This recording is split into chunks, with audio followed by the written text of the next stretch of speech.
feel like grace. These monsters wear a human face. No gavel, no badge, no throne, no crown can stop Lord Chippy from burning them down. Justice ain't fast, justice ain't clean. It's a long, sharp road through the in-between.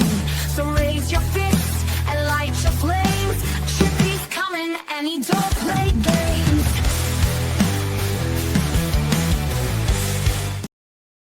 Now, this mugshot is of a man confused as to why a foot fetishist is charged with SA by a 69-year-old in a nursing home because he was rubbing her feet with lotion and now faces 99 years in jail. Now, as a person who thinks feet are gross, I am totally okay with the 99 years in prison, but I do realize that I don't speak for everyone, and some people like feet. Really, really like feet. Ugh. A sick ex-nursing home janitor massaged and pressed his jungular region against the feet of a 69-year-old resident and could now spend the rest of his life behind bars. Yeah, straight to Snake Island. When you add the jungular region too, out. A jury of Louisianans found Bobby Mendel Bester of Slidell guilty of SA for his sickening actions against the helpless elderly woman in 2018, according to a release from District Attorney J. Colin Sims.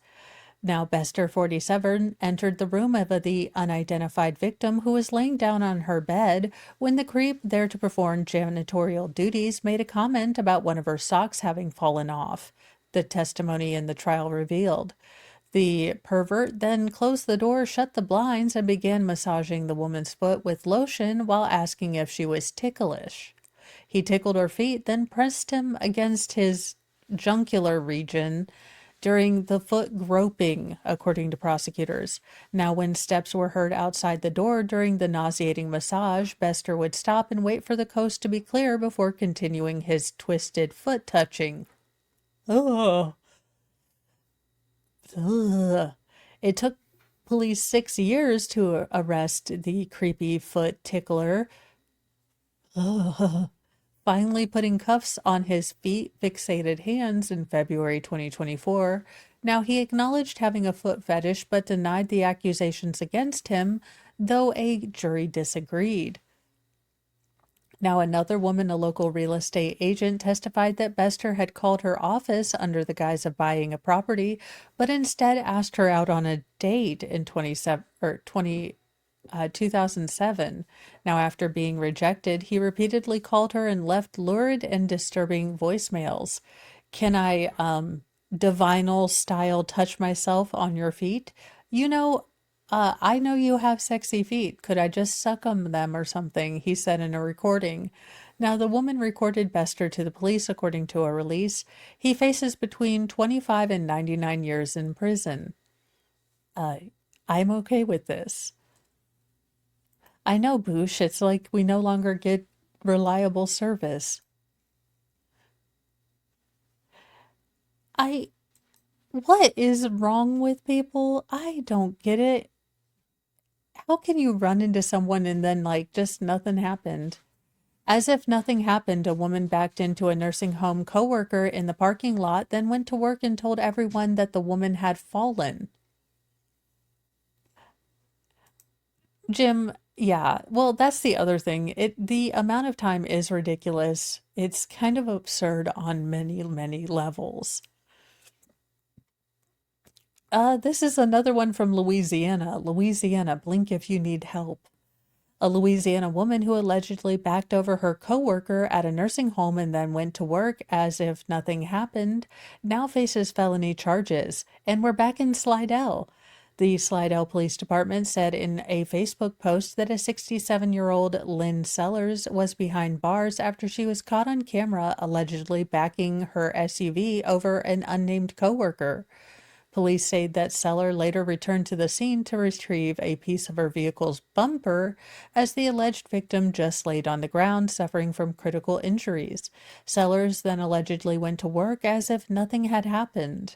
Now, police said paramedics responded to the call on Sunday around 11 p.m. about a woman who had apparently fallen in the parking lot of Greenbrier Community Care Center in Slidell in the northern part of the greater New Orleans area.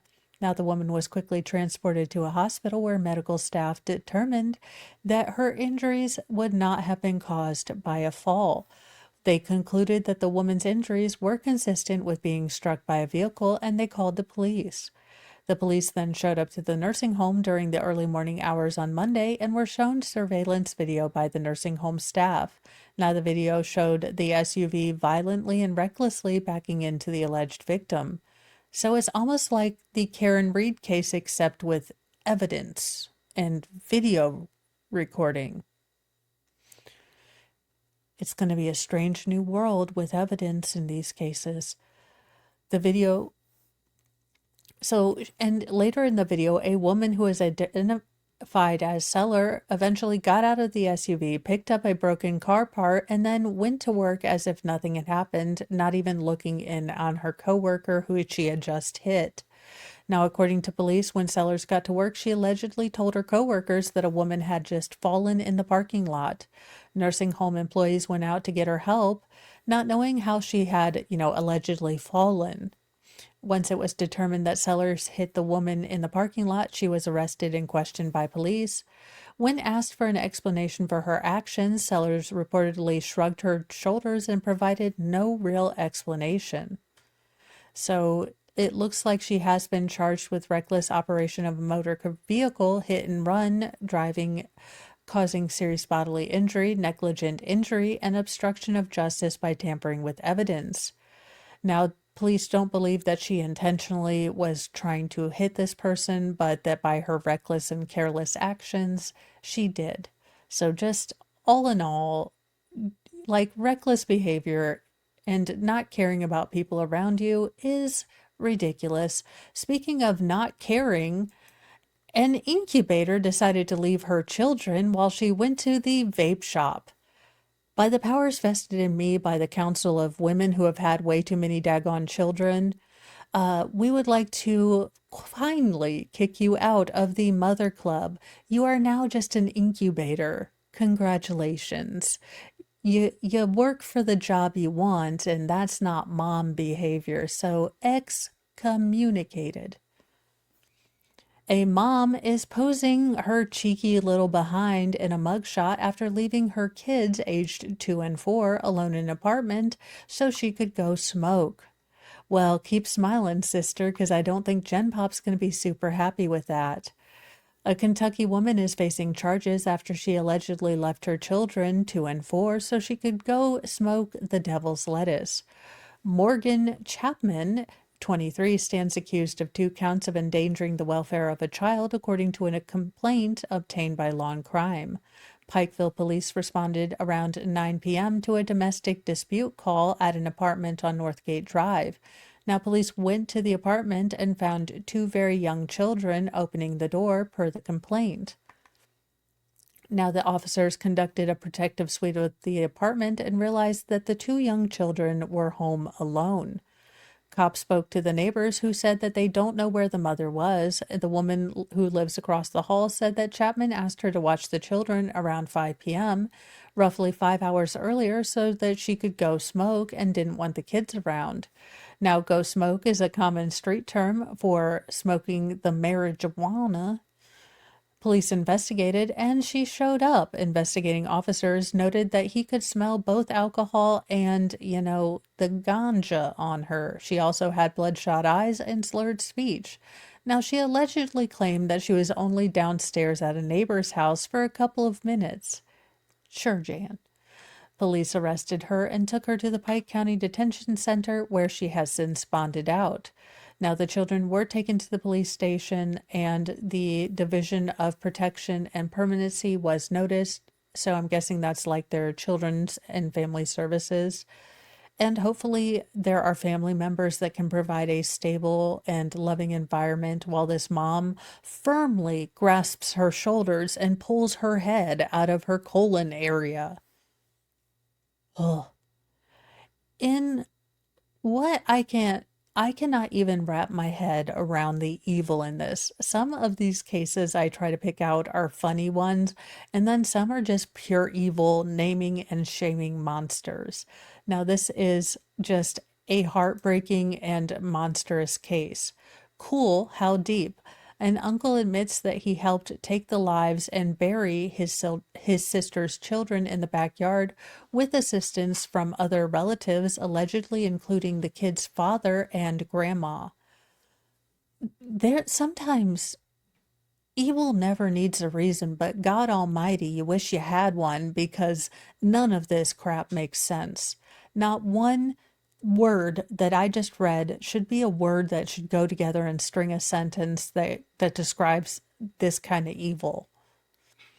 A Georgia uncle has admitted to helping his sister's husband, a Walmart Santa Claus worker, take the lives of two of his children and hide their bodies. Mark Wright of Effingham County entered a guilty plea in late August to second-degree red rum, cruelty to children in the first and second degrees, 2 counts of concealing the death of another, and false imprisonment, according to local ABC affiliate WJCL. Now, court records viewed by Law and Crime show that Wright was indicted in 2018 alongside his sister, Candace Crocker, and her husband, Elwyn Crocker Sr., as well as other family members for the deaths of the couple's 2 children, Mary Crocker, age 14, and her brother, Elwyn Crocker Jr., also 14, in 2018 and 2016, respectively. Now, Krim Wright, who is Mark Wright and Candace Crocker's mother, was also charged and pled guilty to murder in 2020, along with Kim's boyfriend, Roy Prater. Now, Mark Wright allegedly admitted to helping Elwyn Crocker Sr. with taking the children's lives and burying their bodies in the Crocker backyard. Just gross.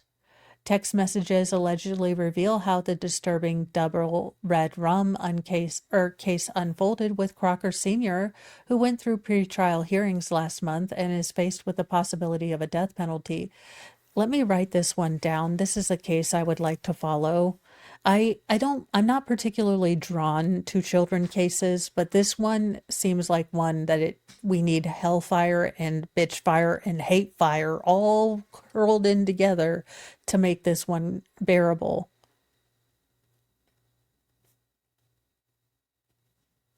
And this is in Georgia.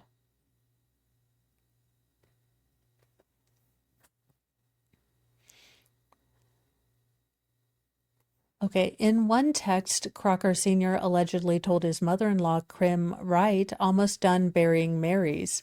Her apparent enthusiastic response is, cool, how deep. Another text message exchange that prosecutors intend to present to jurors includes when Crocker and his wife spoke negatively about Mary, according to ABC affiliate JLCL. Now, I think she's been hit in the head too many times, Crocker Sr. allegedly said of his daughter. After causing the teen girl to pass away due to malnutrition in October 2018, Crocker Sr. texted Kim Wright about almost being done with burying Mary in the backyard and acting spooked out one point by passing cars, according to prosecutors. There was a car driving by really slowly, Crocker Sr. allegedly told Wright. I think it was a cop car. Prosecutors have said Elwyn Jr. and Mary disappeared years apart, according to the Atlanta Journal-Constitution. Elwyn Jr. disappeared in November 2016, while Mary was last seen in October 2018. Now, neither of the children were ever reported missing. In December 2018, police searched the farm property in Effingham County after receiving a tip from a person that was concerned about Mary's whereabouts. When they started asking Crocker Sr. questions, he allegedly gave them information that led them to his backyard, where the children's bodies were eventually found. The family had been reported to the Division of Family Services before the discovery, according to reports. The unnamed biological mother of the children, it was said to be homeless in South Carolina. Now, details about the medical state of the children when they were killed have been revealed in court, including how Mary's body mass index was 6.8.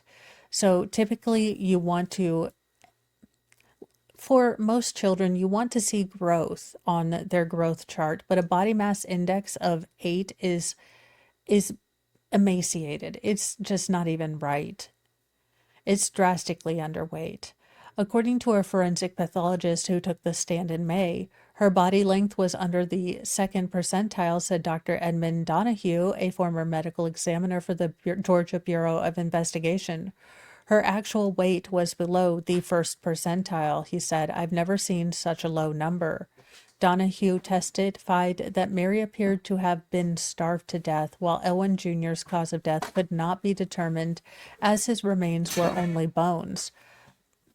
Despite that, both deaths were ruled homicides.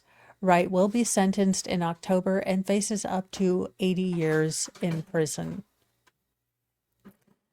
You know, these children deserved a better life, a better family, a better uncle, better grandma, and better parents than they had. And sadly, this is the only justice that we can provide them on earth. But I do hope that someone helps them in the afterlife remember. Oh, sometimes these stories are terrible, but they do need to be known.